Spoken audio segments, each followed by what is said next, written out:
teman-teman. Ini adalah tugas mata kuliah Sejarah Matematika dari Bapak Basman Abdullah SPDI MPD. Perkenalkan, aku Anissa Rahmi dari Program Studi Tadis Matematika. Pada video ini, kita akan membahas tentang Matematika India.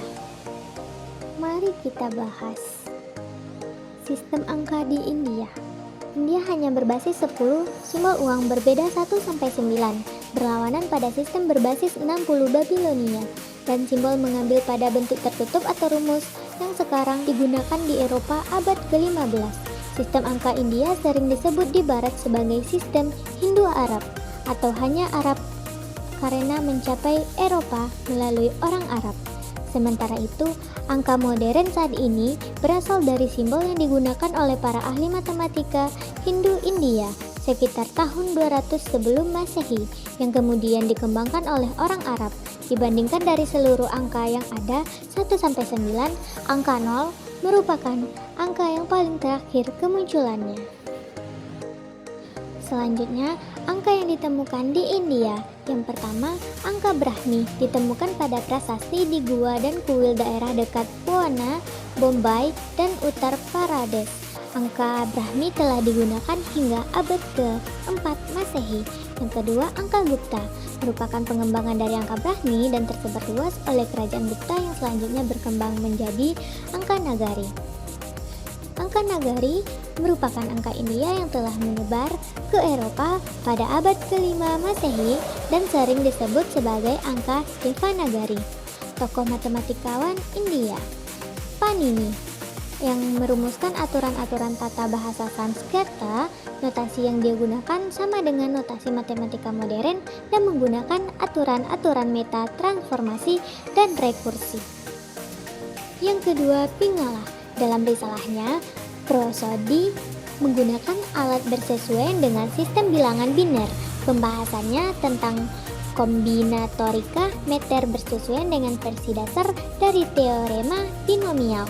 Karya Pingala juga berisi gagasan dasar tentang bilangan Fibonacci yang disebut Matrameru. Yang ketiga, Surya Siddhanta, kira-kira abad 400, memperkenalkan fungsi trigonometri sinus, kosinus, dan balikan sinus, dan meletakkan aturan-aturan yang menentukan gerak sejati benda-benda langit yang bersesuaian dengan posisi mereka sebenarnya di langit. Yang keempat, Aryabhata. Pada tahun 476 sampai 520 adalah ahli matematika Hindu pertama yang terkenal di dunia.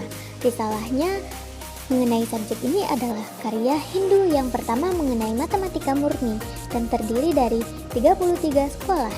Ia menjelaskan mengenai sebab-sebab gerhana matahari dan bulan. Yang kelima, ada Brahmagupta. Brahmagupta adalah matematikawan besar India. Berikutnya, ia hidup di tahun 568 sampai 660 Masehi. Karyanya yang terkenal adalah Brahma Siddhanta yang terdiri dari dalil dan peraturan. Yang keenam, ada Madhavan. Madhavan dari Singamagrama, lahir dengan nama Irinjatapili Madhavan Nombordiri, adalah matematikawan dari astronom India dari kota Irinjalakuda dekat Chilin, Kerala, India. Ia merupakan pendiri sekolah astronomi dan matematika Kerala. Yang ketujuh, Mahavira. Ia mulai dikenal tahun 850 Masehi, berasal dari selatan India. Dia menulis tentang matematika dasar seperti operasi-operasi menambah, mengurang, memangkatkan, menarik akar, dan sebagainya. Mahavira juga sudah mengenal bilangan positif dan negatif serta operasi dalam bilangan nol. Yang ke-8, Bhaskara adalah ahli matematika India yang terkenal pada abad ke-12. Karyanya memberikan penyelesaian umum terhadap persamaan pi. Karya Bhaskara yang paling terkenal adalah Lilavati atau si cantik, yang merupakan kumpulan dari problem matematika dari Brahmagupta dan lain-lain, dan kemudian ditambah dengan problem observasinya sendiri. Yang kesembilan adalah Srinivaso Ramanujan. Srinivaso Ramanujan juga merupakan salah seorang jenius Hindu pada abad ke-20, terutama dalam aljabar dan aritmatika. Yang mengesankan dari Ramanujan ini adalah tentang kecepatan daya pikirnya. Ia mengatakan bahwa angka 1729 merupakan angka yang paling kecil yang menyatakan jumlah 2/3. Gimana pembahasannya? Menarik bukan? jangan bosan belajar sejarah ya. Terima kasih sudah menonton dan sampai jumpa di video berikutnya.